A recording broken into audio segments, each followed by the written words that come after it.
The Hound of Heaven by Francis Thompson, 1890. I fled him down the nights and down the days. I fled him down the arches of the years. I fled him down the labyrinthine ways Of my own mind, and in the mist of tears.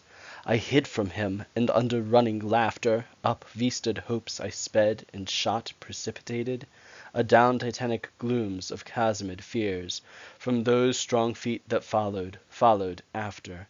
But with unhurrying chase and unperturbed pace, Deliberate speed, majestic instancy, they beat, and a voice beat, more instant than the feet. All things betray thee, who betrayest me.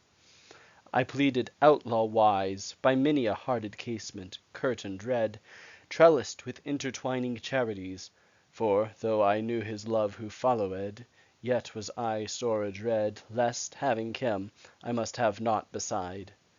But, if one little casement parted wide, the gust of his approach would clash it, too.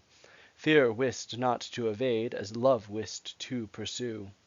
Across the margent of the world I fled, and troubled the gold gateways of the stars, Smiting for shelter on their clanged bars, Fretted to dulcet jars, and silvern chatter the pale ports of the moon. I said to dawn, be sudden, to eve, be soon. With thy young skiey blossoms heap me over From this tremendous lover. Float thy vague veil about me, lest he see! I tempted all his servitors, but to find My own betrayal in their constancy, In faith to him, their fickleness to me, Their traitorous trueness, and their loyal deceit.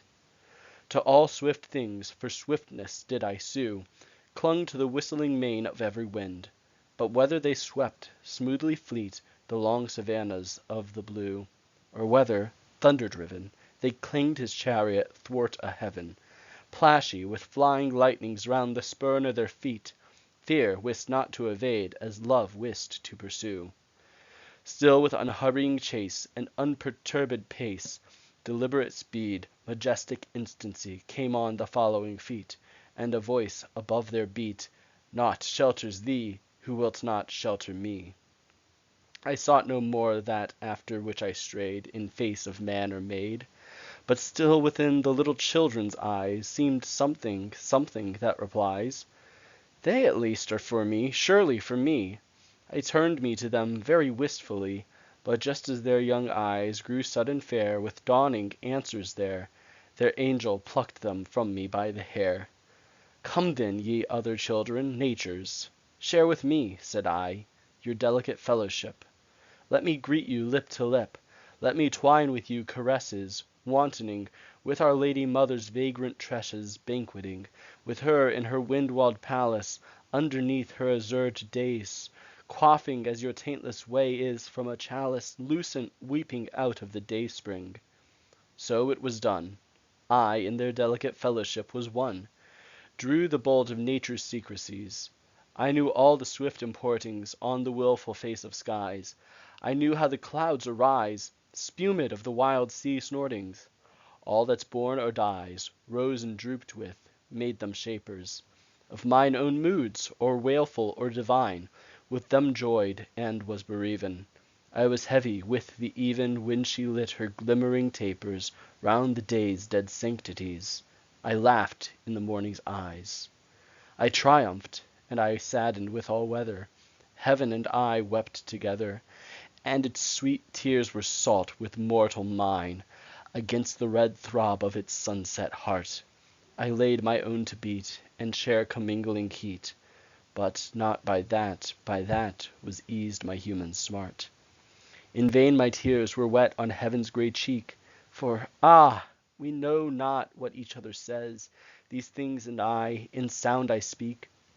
Their sound is but their stir, they speak by silences. Nature, poor stepdame, cannot slake my drouth. Let her, if she would owe me, drop yon blue bosom veil of the sky, and show me the breasts of her tenderness. Ne'er did any milk of hers once bless my thirsting mouth. Nigh and nigh draws the chase, with unperturbed pace, Deliberate speed, majestic instancy, And past those noised feet, A voice comes yet more fleet, Lo, naught contents thee, who contentest not me. Naked I wait thy love's uplifted stroke, My harness piece by piece thou hast hewn from me, And smitten me to my knee. I am defenceless utterly.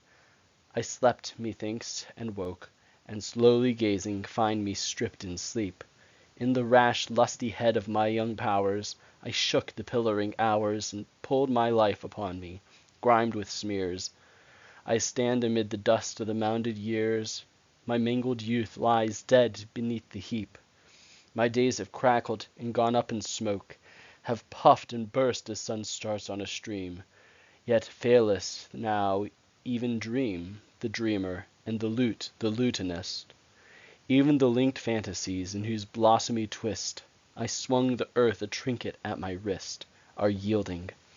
Chords of all too weak account, for earth with heavy griefs so overplussed. Ah, is thy love indeed a weed, albeit an amaranthine weed, suffering no flowers except its own to mount? Ah, Designer infinite, ah, must thou char the wood ere thou canst limn with it?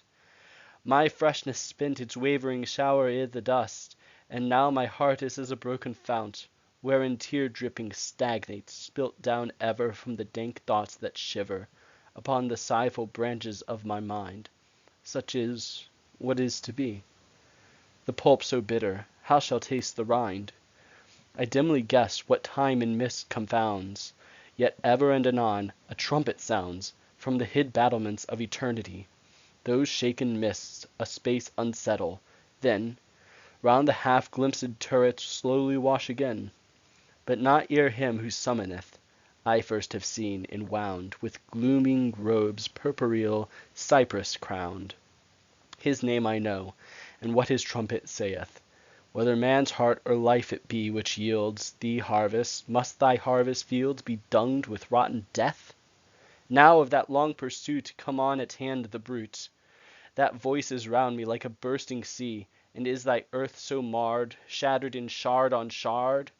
Lo, all things fly thee, for thou fliest me. Strange, piteous, futile thing! Wherefore should any set thee love apart? Seeing none but I makes much of naught, he said, and human love needs human meriting. How hast thou merited, of all man's clotted clay the dingiest clot? Alack, thou knowest not how little worthy of any love thou art. Whom wilt thou find to love ignoble thee? Save me, save only me. All which I took from thee I did but take, not for thy harms, but just that thou mightest seek it in my arms. All which thy child's mistake fancies as lost I had stored for thee at home. Rise, clasp my hand and come.